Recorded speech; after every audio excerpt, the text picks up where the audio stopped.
Bismillahirrahmanirrahim. Assalamualaikum warahmatullahi wabarakatuh. Alhamdulillahi rabbil alamin. Wassalatu wassalamu ala ashrafil anbiya'i wal mursalin Sayyidina Muhammadin wa ala alihi wa sahbihi ajma'in. Rabbi zidni ilma warzuqni fahma. Rabbi shrah li sadri wa yassir li amri wa hlul 'uqdatam min lisani yafqahu qawli. Allahumma ij'alna khalisatan wajhal karim. Allahumma ij'alna khalisatan wajhal karim.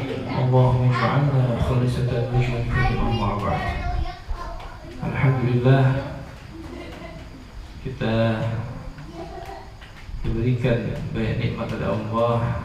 Karena itu salah satu bentuk syukur di dalam menjalankan syukur kita kepada Allah, menikmati daripada fadlahnya Allah, kita isi dengan di antara yang beribadah, di antara ibadah yang telah berakhir. Mudah-mudahan apa yang dilakukan pada kesempatan ini mendapat ridha dari Allah Subhanahu wa taala. Kita lanjutkan kajian pada minggu yang lalu adalah termasuk barang atau benda-benda najis, ya. Di antara benda najis ini adalah bangkai.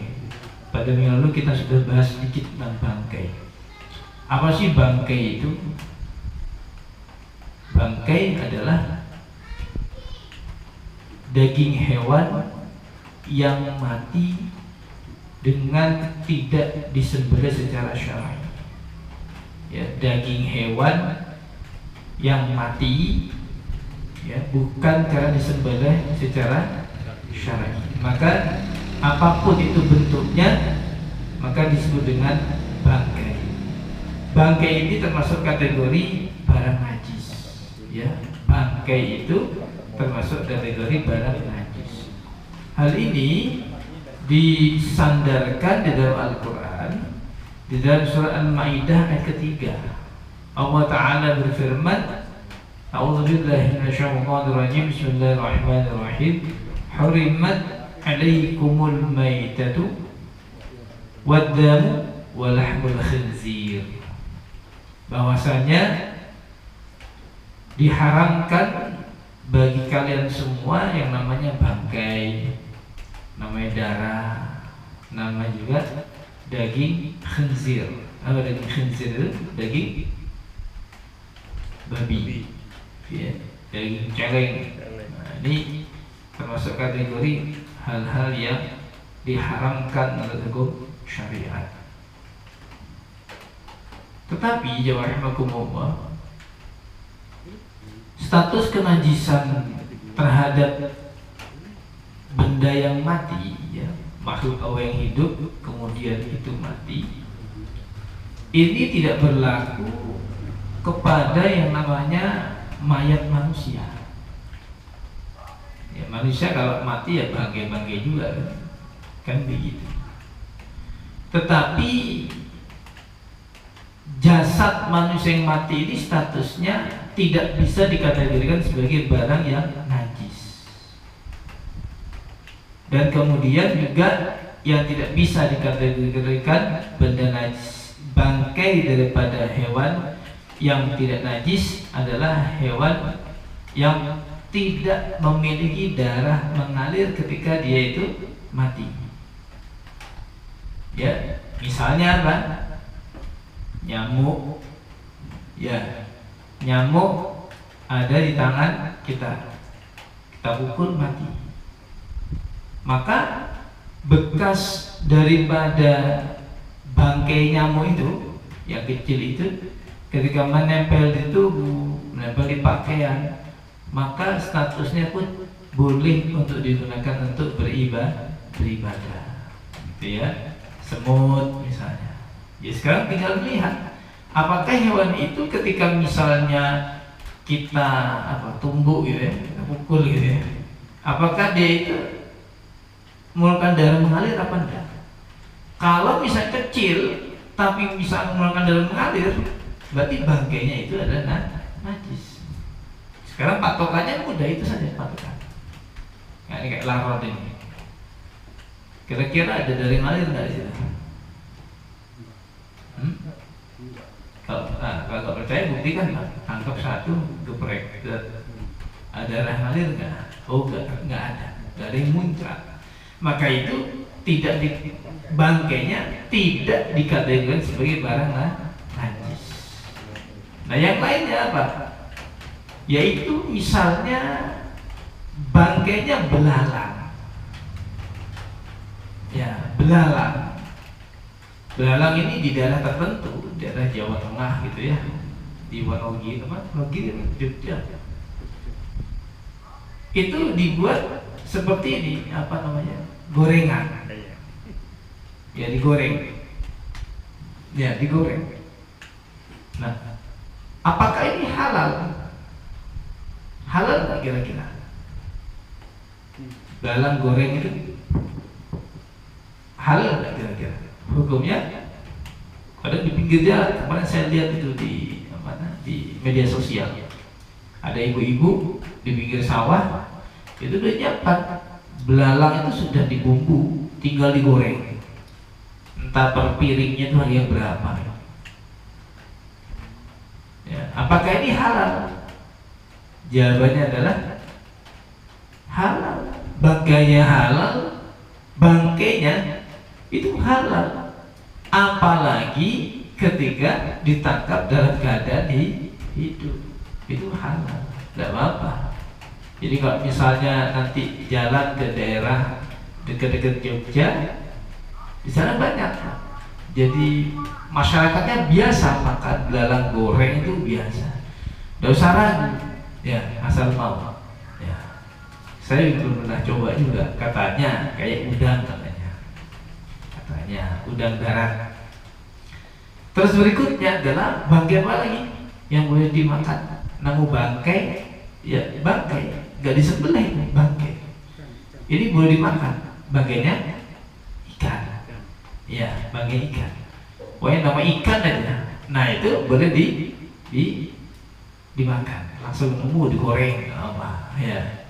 Kenapa? Karena ini semua sudah termaktub di dalam hadis Nabi, bahwasanya ada hadis yang diriwayatkan dari Ibnu Umar, anna Rasulullah SAW qala uhillat lakum maitatan wa daman fa ammal maitatan al-hut wal jarad wa amma daman fal kabad wat tihal. Artinya hadis diriwayatkan dari Ibnu Umar mengatakan Nabi bersabda bahwasanya uhillat lakum, dihalalkan bagi kalian maitatan, yaitu dua macam bangkai, wadama, dan juga dua macam darah. Fa'amal maitatan, maka adapun yang namanya dua bangkai itu falhud wal jarad, yaitu bangkainya ikan dan bangkainya belalang. Wa amad ad-daman, adapun dari jenis darah yang dihalalkan itu ada al-kabad, yaitu limpa, watihal, dan hati. Yang limpa itu halal, boleh dikonsumsi. Hatinya hewan, hatinya ayam enak enggak? Pernah makan hatinya ayam, Pak? Pernah, enak ya. Kalau hatinya kambing, pernah enak. Kalau hatinya sapi, enak lagi. Cuma saya tetap tidak percaya. Tidak percaya katanya daging sapi, apa namanya? Hatinya sapi katanya enak kalau ditongseng apa. Itu masih dalam dunia ini, apa namanya? Hayalan itu ya. Jadi belum teruji apa namanya enaknya tuh tidaknya, harus dibuktikan. Nah itu. Jadi itu ya apa namanya yang dihalalkan. Nah manusia, jenazahnya manusia itu bukan masuk kategori benda najis. Sekalipun yang mati itu adalah orang kafir. Itu ya, ada orang kafir nih, ya mati, ya kita sebagai manusia memiliki kewajiban untuk menghormati itu ya jasadnya. Mentang-mentang misalnya kafir itu, kemudian enak-enaknya kita tetap jasadnya harus kita hormati. Misalnya kita punya tetangga yang dia itu non-Islam, kafir,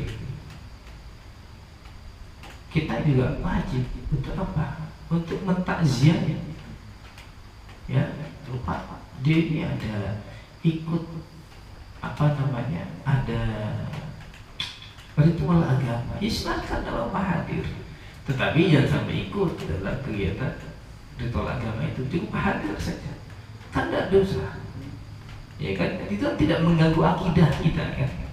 Kita hadir sampai ke rumah makaman boleh nggak? Ya sangat boleh, apalagi ini sahabat, ya sahabat, kemudian cuman beda akidah, tidak apa-apa.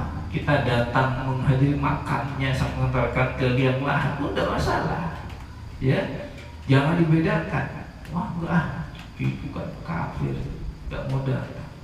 Anda ini manusia apa? Bukan, ya kita ini manusia. Dalam Islam kita ini memiliki beberapa ikatan persaudaraan. Ada persaudaraan yang memang terikat hubungan nasab, ada persaudaraan yang karena memang terikat oleh hubungan agama, ya. Ada juga orang terikat persaudaraan itu karena memang dia sama-sama manusia.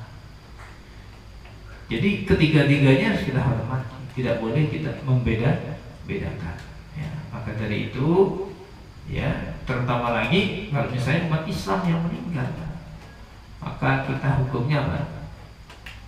Mengurus jenazahnya orang meninggal itu hukumnya apa? Fardu kifayah, yaitu umat Islam. Nah kalau yang meninggal orangnya kafir, apa hukumnya? Hah? Ya, ini harus tahu nih. Apa hukumnya mengurusi jenazah yang tidak seiman? Hukumnya itu sama, ya, dalam status kematian ini. Hukum menguruskan jenazahnya itu fardu kifayah juga, Pak. Artinya bahwa seandainya ada orang yang meninggal, sampai kita di antara kita tidak ada satu pun yang mengurus jenazahnya, terkena beban dosa semua. Dia yang meninggal kafir, Pak, tidak ada urusan. Mau kafir, mau muslim, haji, udah umroh, orang yang meninggal fardu kifayah kita untuk menguruskan jenazahnya. Begitu. Cuma nanti ada perbedaan. Perbedaannya adalah dalam masalah mensolatkan. Ya. Kalau kafir itu ya dimandikan sama. Dikafani nggak kira-kira? Dikafani nggak? Misalnya ada orang kafir, tidak ada yang ngurusi. Saudara nggak ketemu, sama nggak ketemu, saudara seiman yang nggak ketemu. Setelah kita orang ini, apa yang kita lakukan? Kita kafani nggak orang itu? Hah? Jawabannya kita kafani. Bukan non-muslim. Kewajiban kita itu urusan jenazahnya. Kenapa dikafani? Kalau secara hukum Islam kan memang ibadah, ada ketentuan, gitu ya. Tetapi secara umum pengkafanan ini adalah supaya kita menghormati jasadnya supaya tidak rusak. Ya ujungnya kan rusak juga ketika sudah di dalam tanah gitu kan. Tapi tetap supaya ini jasadnya ini auratnya tidak terlihat, misalnya kan, kemudian tidak digigit semut ketika masih sebelum dikebumikan, itu kita harus perhatikan. Ya, Islam itu sampai sejauh itu menguruskan dalam urusan kemanusiaan. Tetapi yang tidak perlu disolatkan, ya nggak usah langsung habis dimandikan kafani langsung makamkan. Itu caranya, bedanya. Kalau umat Islam kan tidak harus sholatkan dulu kan. Nah, jamaah rahimakumullah. Bagaimana sekarang kalau misalnya ada hewan disembelih, apakah najis dagingnya? Kambing disembelih, najis enggak? Ketika hewan itu halal untuk dikonsumsi, terus kemudian disembelih dengan nama Allah, makanya Pak nanti kalau setelah menyembelih, minimal lah, walaupun kita tidak ikut menyembelih, minimal kita tahu tata caranya. Tata cara menyembelih hewan itu adalah ya ketika disembelih, kepalanya itu berada menghadap ke arah selatan tadi ya. Kepalanya kambing ini berada di arah selatan ya, ke arah kiri Pak, ke arah kiblat. Sebelah sini mana? Ini kan barat nih, sama nih barat. Sini berarti? Kalau selatan mana? Kidul gitu. Sini kan. Nah, kepalanya itu kambing itu sebenarnya kambing, sapi itu diarahkan ke sana kepalanya. Ya, kemudian lambung sebelah kiri itu menempel ke arah tanah. Ya, kakinya menghadap sana Pak, menghadap barat kakinya. Jadi gitu. Syaratnya itu. Ya. Jadi kalau menyembelih itu, kalau kita mau mengikuti hukum syar'i itu nggak langsung main pegang, ikat, sembelih. Nah, ya pegang itu kambingnya, tanya kiblatnya kemana. Kecuali darurat yang memang tidak bisa kita menghadap kiblat, misalnya lahannya sempit, sehingga untuk menghadap kiblat itu mengalami kesulitan ini. Nah itu boleh, tidak ada masalah. Tapi kalau tidak ada uzur, ya karena mengatasnamakan malas misalnya, wah ya hati-hati. Ya walaupun sah-sah juga, tetapi ada adab di dalam menyembelih. Ada adabnya, ada tata sopan santunnya. Ya kita bertamu ke rumah orang kan, maksudnya lewat pintu-pintu juga kan.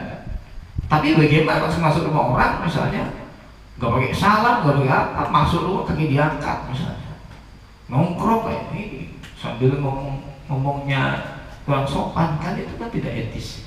Menyembelih pun sama. Jadi caranya tadi kepalanya hadapan ke arah selatan, lambungnya yang sebelah kiri itu menempel ke tanah, gitu. Kakinya yang menghadap ke barat. Nah, ketika posisi seperti itu, ya, posisi siap, ya, kemudian pastikan leher disembelih. Pasti kalau misalnya kambing biasanya sekitar 4 nih, lehernya 4, pegang. Kemudian sebelum disembelih, ucapkan, orang yang menyembelih itu ucapkan apa? Bismillahi Allahu Akbar. Bismillahirrahmanirrahim, Akbar, potong.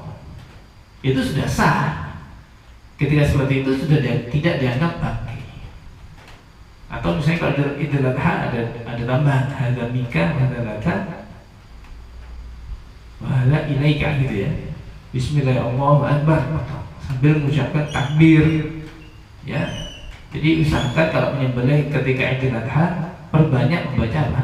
Takbir.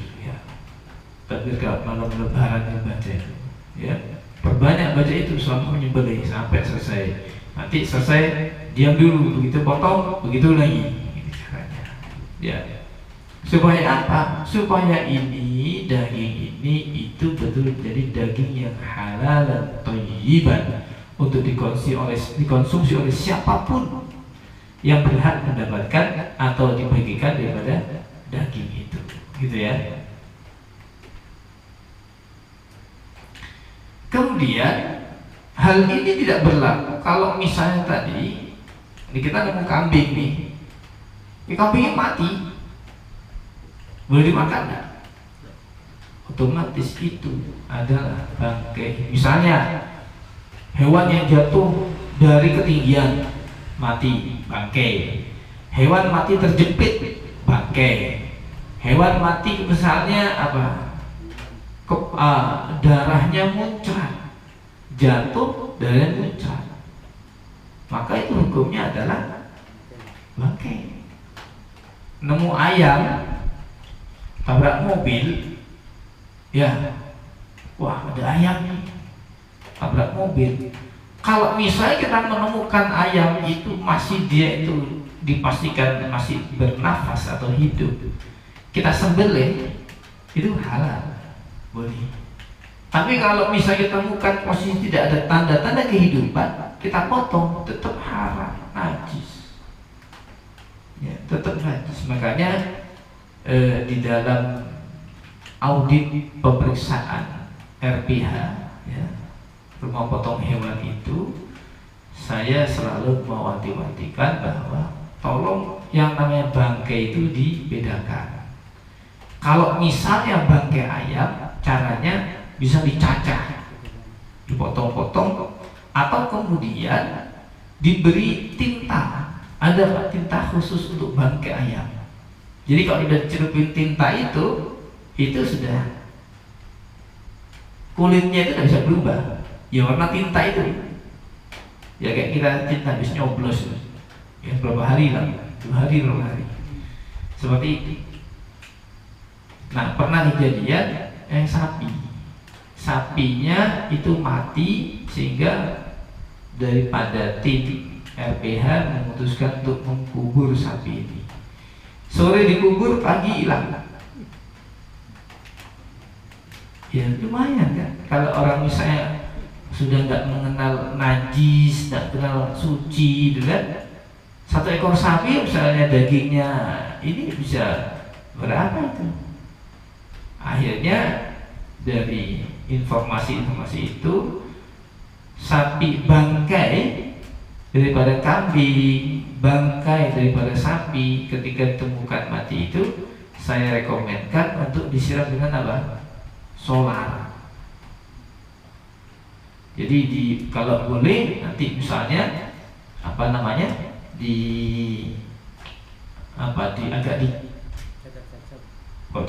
aku dicatat boleh, cuma ada sulit Pak. Disayat, disayat, udah siram solar. Jadi nyayatnya pun ketika sudah di lubang itu Pak, sudah ditanam itu, dikubur kan, masukkan bangkai sapinya, disayat, siram solar, siram. Yang penting sudah bau itu kubur, karena sudah bisa dikonsumsi itu. Ya, tapi kalau memang atau dengan cara yang lain silakan aja, silakan. Atau bisa dipotong-potong, ya, yang jelas tidak untuk dijual, dikonsumsi manusia. Misalnya Pak jadikan makan ternak, silakan aja, tidak masalah. Ya, yang penting itu adalah tidak dikonsumsi oleh manusia. Kemudian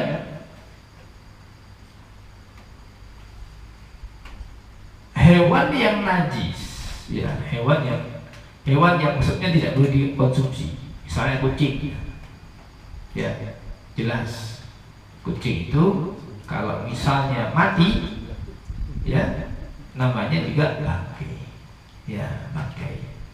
Ataupun hewan boleh disembelih, kambing mati, namanya juga bangkai, itu juga tidak boleh dikonsumsi. Nah, kemudian begini, bagaimana hukumnya kalau misalnya kita dihadapkan dengan asap daripada hewan bangkai atau hewan yang najis? Misalnya ada orang menjual sate babi. Nah ini sate babi dibakar, ya, asapnya mana-mana. Bagaimana hukum status asapnya itu? Najis enggak?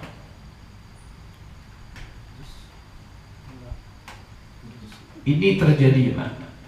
Kisah ini terjadi itu kalau di Kalimantan, itu di Lombok. Ketika itu ada adu batu, bahwasannya di wilayah satu tertentu itu tanah itu disediakan untuk jadikan food court, ya, food court. Akhirnya tidak ada satupun orang yang menempati itu, dianggap tempat itu tidak menguntungkan. Akhirnya datanglah umat Islam. Mereka berjualan sate ayam, sate kambing. Ternyata pelan-pelan ramai, Pak. Yang terjadi berikutnya adalah ketika sudah ramai, mulai banyak pedagang yang datang. Termasuk di antaranya pedagang sate babi. Dagang ini mana? Di samping orang jual sate kambing. Wah, itu bingung dia. Gimana, Pak? Akhirnya omset mati, nggak laku. Cuma dia tidak mempermasalahkan, tidak laku, oke lah, resiko dia. Cuma dia bertanya, bagaimana hukumnya yang setiap hari itu dia bersinggungan dengan asapnya sate babi. Itu yang dipertanyakan. Ini masuk orang cerdas berarti. Pedagang ini pedagang cerdas ya. Dia tidak mempermasalahkan masalah kerugiannya, karena dia yakin resiko. Solusinya adalah dia tidak mau perang dengan tetangga pedagang, nggak mungkin. Ada asasnya adalah ngalah, cuma menimbul pertanyaan bagaimana hukumnya. Maka dalam hal ini, Pak, ini dapat kita jadikan informasi. Saya menemukan kutipan pendapat ini itu dari kitab Fathul Wahab. Di sana diterangkan, kalau misalnya membangkai, kalau misalnya asap bangkai, ya, asap bangkai yang jumlahnya sedikit jumlahnya. Misalnya di sini lagi membakar bangkainya sapi, misalnya ada asap, kita lewat, kena sedikit itu tidak apa, dianggap tidak najis. Tapi kalau misalnya itu sampai jumlah asapnya berlebihan banyak menempel tubuh kita, maka badan kita, pakaian kita itu dihukumi najis. Ini dari bangkai non mughalladah, bangkai daripada yang tidak najis kelas berat. Tapi kalau misalnya itu adalah dari hewan yang najis ketika dia hidup, seperti bangkainya anjing atau bangkai babi, maka itu sedikit maupun banyak itu dianggap najis. Kenapa? Karena sumbernya itu adalah dari barang yang sudah najis.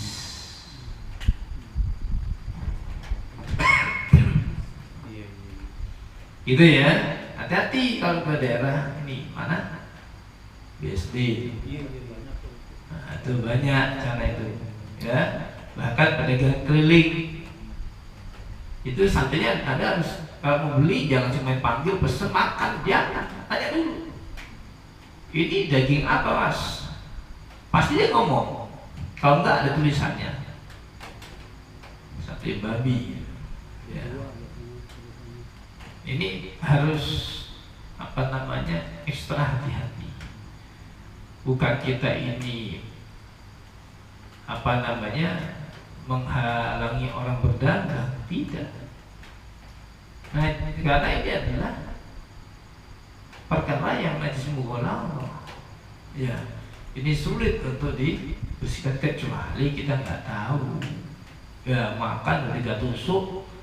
Wah, Mas, itu babi. Wah, itu coba yang di mulut dimuntahkan di mulut. Dan mulut mana? Dimuntahkan dulu. Ya, kenapa? Karena termasuk maafan harus dimaafkan karena tidak tahu. Ya, enak kalau nggak tahu tuh gitu. Tapi yang repot nggak tahu diteruskan. Wah, saya bapak nggak tahu jalan. Sayang ini baru 3 ini. Enak ternyata, wah ya. Hati-hati ini. Wah, ini sudah terkena beban dosa seperti ini, ya. Jadi teruskan. Yang boleh itu karena faktor tidak tahu, termasuk bakpao. Ya, beli bakpao, ya hati-hati. Jangan ini murah enak beli. Tanya dulu ini daging apa, Pak. Kecuali daerah yang pasti insya Allah itu daerah yang aman. Kayak misalnya di daerah depan pom bensin, rumah sakit tuh, Villa Dago itu.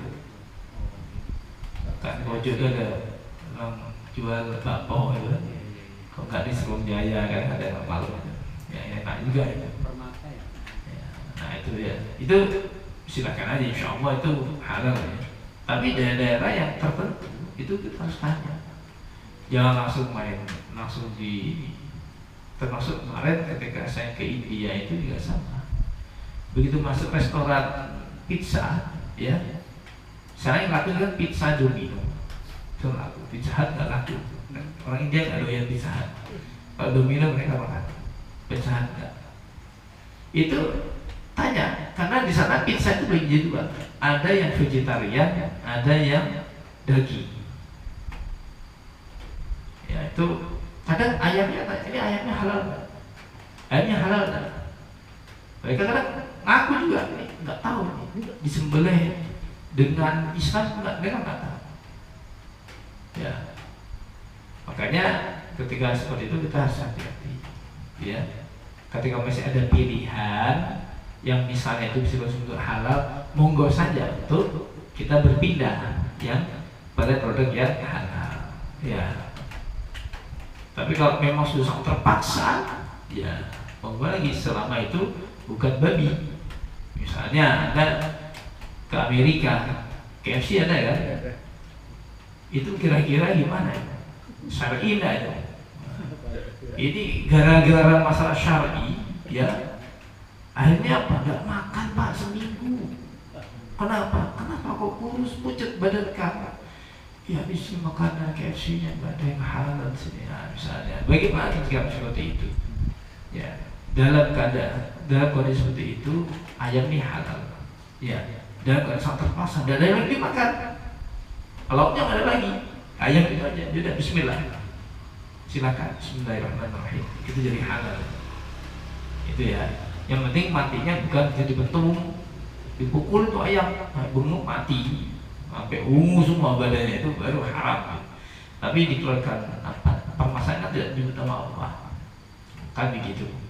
Tapi dalam keadaan darurat itu diperbolehkan. Darurat ya, terpaksa.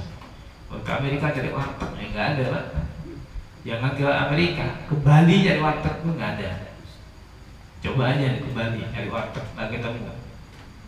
Ya, ya bersyukurlah kita tinggal di daerah yang memang lingkungan kita ini adalah dengan yang aman konsumsi halal gitu ya. Itu disyukuri Pak, bersyukur. Kita aja ke mana perempatan di Majaya ya, Majis gitu ya, itu banyak makanan. Wah itu ya insya Allah halal thayyiban itu, insya Allah halal thayyiban. Mau jual sate, bakso, apa semua insya Allah halal thayyiban, layak untuk dikonsumsi. Jadi gitu ya, nanti kalau ada asap bangsa-bangsa itu, misalnya gini, saya pernah Pak, waktu itu saya ke Cameron Highland. Cameron Highland itu di Malaysia, itu ke arah Trenggalek sana lah, ya Bukit Cameron. Di sana memang banyak orang-orang Chinese-nya. Dari itu kayak puncak gitu, puncaknya di Malaysia, puncak persis gitu. Cuma di sana itu banyak pedagang-pedagang yang jual babi itu kan. Banyak misalnya. Makanya ketika sampai di hotel itu saya ngomong sama istri saya sama yang ikut waktu itu, tolong jendela tutup semuanya, jangan sampai buka jendela. Walaupun dingin kan segar tuh, enak dingin buka jendela malam-malam kan anginnya kan segar. Belum tutup semua, tutup pintu, tutup semua, tutup semua. Kenapa? Kan di luar itu banyak penjual makanan itu yang non halal itu banyak. Hanya pindah hotel aja, hotel aja jangan sini, pindah cari yang sekiranya walaupun agak jauh sepi nggak masalah, yang penting aman daripada hal-hal yang yang membawa kita mudarat gitu ya. Baik. Kemudian yang berikutnya ada pertanyaan kan? Masalah bangkai. Katak itu halal apa enggak? Katak atau kodok haram. Katak itu adalah hewan yang hidup di bandar. Makanya katak itu termasuk kategori yang haram untuk dikonsumsi. Mau pakai apalah, mau pakai bismillah 1000 kali sekali boleh. Bismillah, Bismillah, Bismillah, Bismillah, potong, tetap haram, tidak bisa. Ya. Nah, kata itu kalau kita melihat ceritanya, kata ini haram yang mau hidup dari dua halam ya. Tapi ini ada kisah lain kalau dikaitkan dengan kisah Nabi Ibrahim.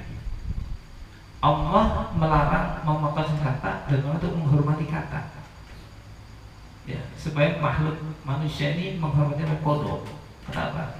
Kodok itu atau kata itu pernah berjasa, berupaya untuk memadamkan api daripada Nabi Ibrahim ketika dibakar oleh orang kafir. Jadi ketika itu hewan yang tidak rela Nabi Ibrahim dibakar itu kodok. Apa yang dilakukan kodok oleh kata itu? Kata itu lompat Pak dari sumber mata air, dari cari sungai lah bahasanya. Dia ambil mulutnya dipenuhi dengan air, lompat balik lagi tempat Nabi Ibrahim dibakar, disemprot. Baik lagi terus sampai apinya padam. Karena kita begitu. Jadi ini ada nilai apa? Ada cerita yang dapat ya dari kisahnya kodok ini.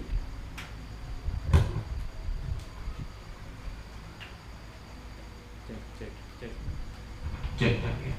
Dari cerita kodok itu dapat kita ambil hikmah. Apa hikmahnya? Kita di dalam melakukan sebuah kebaikan, walaupun misalnya tidak mampu untuk kita itu menyelesaikan sampai habis ya sebuah permasalahan dalam umat Islam, itu tidak ada masalah. Yang penting apa? Yang dilihat oleh Allah adalah nilai usahanya.